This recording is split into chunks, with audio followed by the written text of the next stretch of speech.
happening, Saints fans? Hope y'all are having a wonderful weekend and a wonderful day. In today's video, I'm going to dive into some Saints rumors that I've seen in my comment section and on social media floated out here and there. And then on top of that, we're going to answer questions from our subscribers, react to some hot takes and whatnot. So if you want to be a part of our mailbag and you want to be featured on the channel for thousands of Saints fans to see every day, be sure to subscribe, turn on your notifications, and join our live shows every Wednesday at 4 p.m. Central Time. That way you can be more informed, and that way you can get involved with the content as well.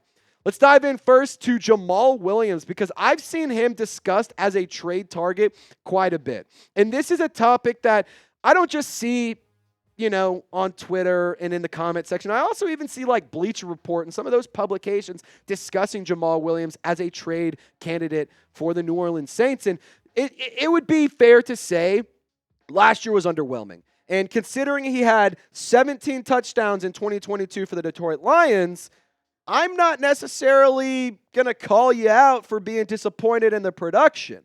It wasn't great. Only one touchdown, and it came on the very last offensive play of the season because J-Bo didn't want to take a knee. He's the greatest teammate in the whole wide world. And for me, I'm just not interested in trading away a running back, and part of it comes to do with the depth.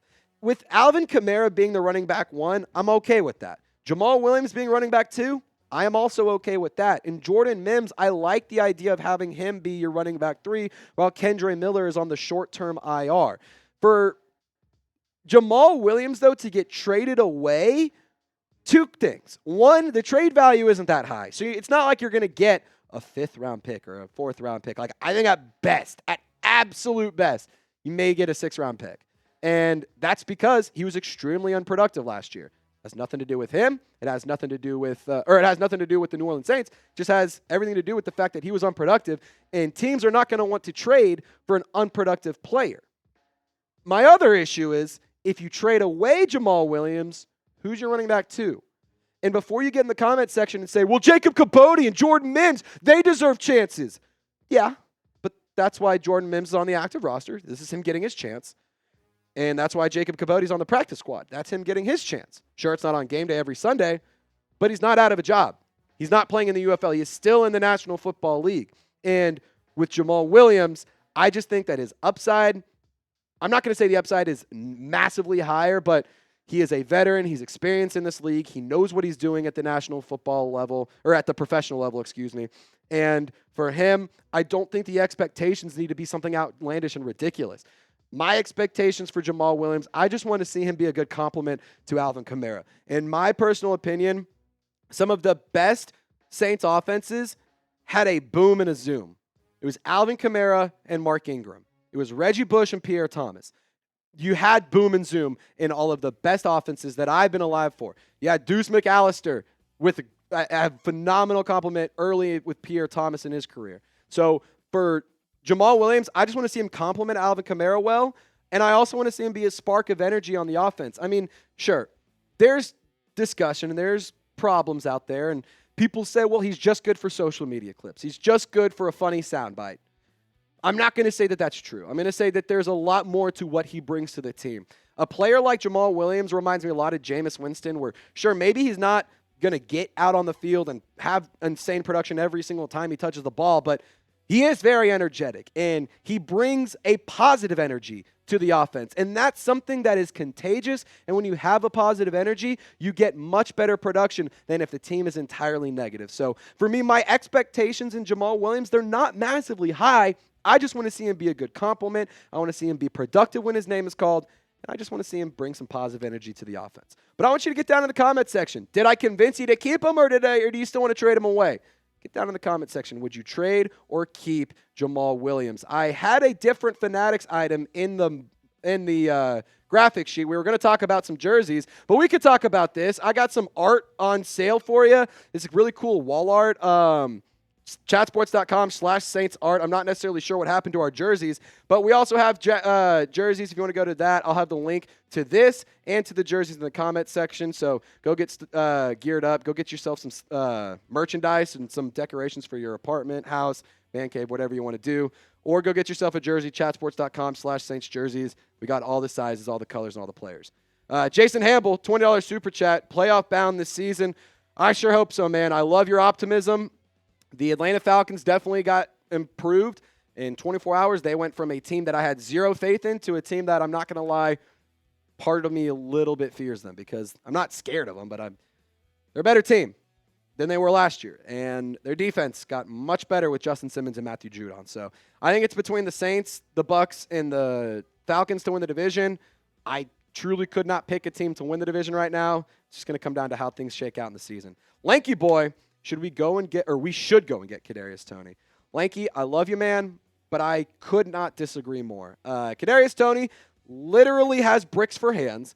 The only good play he's made in the last 3 years, I would say, was that punt return in the Super Bowl against the Eagles.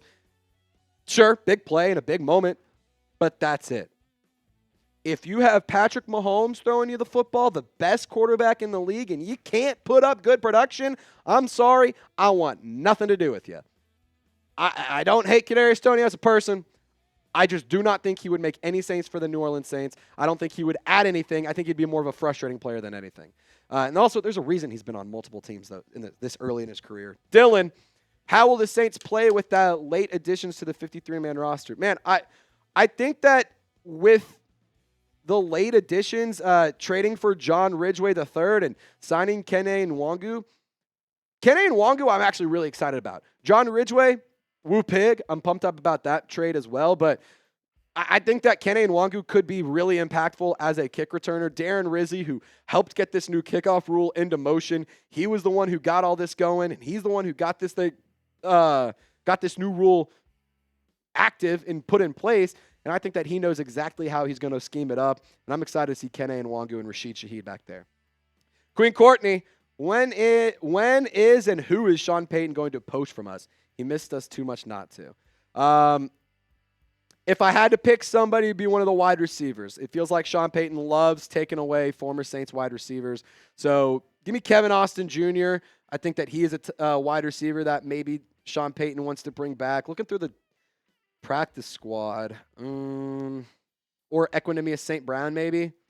Those are really the only two wide receivers on the practice squad. So maybe one of them. Dylan, back to you, brother.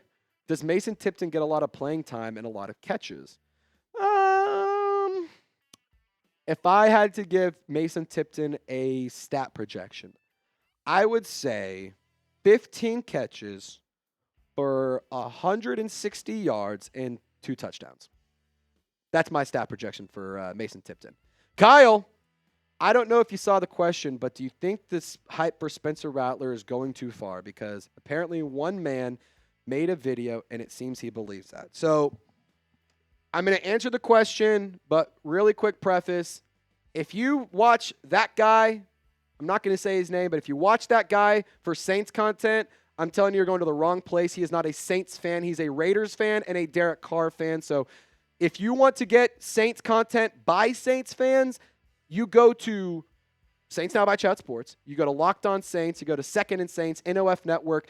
You don't go to that guy. He is not a Saints fan. But in terms of is the Rattler hype getting too out of hand? Well, I can tell you why he thinks it's getting out of hand, because he likes Derek Carr, and he thinks Derek Carr is a top quarterback in the league every single year, and the guy doesn't know ball. But Spencer Rattler, I do not think the hype has gone too far whatsoever. He has been exciting. He has been good. He has been productive. And on top of that, he's given something the Saints fans to believe in. The pictures speak 1,000 words for me. I saw pictures of the practice in New Orleans that Saints fans were at. Derek Carr signing autographs, whatever. Saints fans kind of, one guy, just giving them weird looks and whatnot. I think that says a lot. And I'm also going to say this, tinfoil hat time. The New Orleans Saints tweeted out a sideline view of the beautifully perfect Spencer Rattler throw to Equinemius St. Brown against the Titans. Within hours, that tweet was deleted. By the time the game was done, it was deleted.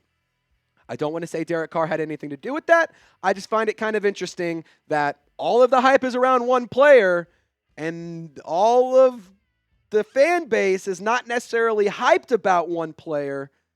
And then all of a sudden you have players putting out tweets saying, no, we're all for DC. We're all for Carr. We're all this. We're all that.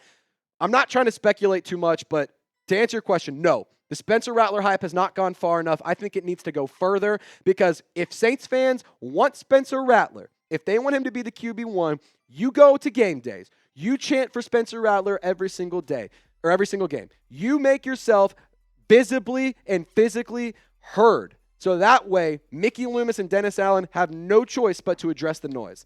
Short Dog, 04. Do you think the Saints would eventually reach out to Hunter Renfrow? I mean, maybe they would. I just don't think they should, to be honest. Nothing against Hunter Renfrow. I just don't want to. I don't want to sign a player who was productive a few years ago. And that's what you're signing him off of. He was productive a few years ago when Derek Carr was on a different team with him. So should they or will they reach out? Maybe. But should they? I'm going to say I'm okay. I'd rather roll the dice with Mason Tipton. We do have a super chat from Lanky Boy. We're going to pop that up here in a second, but quick reminder, if you haven't already, to subscribe to the channel and share the video on social media. Send it to a friend. We want to get more of you guys on the program. We want more of you to be a part of our family and our squad here. Lanky Boy, super chat coming in from you. We should trade Derek Carr and get more NFL picks. Well, the only problem is Derek Carr has a no-trade clause in his contract. That can be changed. He can decide, I want to waive that, and the Saints could trade him. They will not outright cut Derek Carr. I see in the comment section from BPM, then we need to cut Carr. That is stupid. It's dumb. You would be literally paying this guy. I'm going to look it up. Derek Carr's contract. If the New Orleans Saints were to cut Derek Carr right now, of course, Spotrack is loading. I'm going to go to Over the Cap because Over the Cap usually is a little bit quicker. So the New Orleans Saints would lose $50 million. They only have about $13 million to spend, and they have $96 million over the cap next year. So cutting Derek Carr, as much as you want it to happen, will not happen. Doesn't make any sense. Kyle, just want to let you know, I appreciate it, man. Thank you for watching my content. Thanks for holding it down. Bunch of really good coverage, or a lot of good Saints coverage out there. I'm opinionated on my coverage that I consume because I want to consume the best coverage so I can provide you guys with great coverage, because I like to compare myself and take notes of, hey, this is how they're talking about some of this stuff, or this is, what's actually going down here. Why are they talking about this and that and the other? So I consume a lot of Saints content because I want to give you guys good Saints content. So yeah, let's go check out a lot of the great Saints media people on YouTube and on the podcast stuff. Friendly reminder, again, be sure to subscribe to the channel if you haven't already. We go live multiple times a week. We give you guys videos every single day and a whole lot of short form content. So Who Dat Nation, thank you so much for tuning into today's program. Y'all stay golden, and we'll see you next time.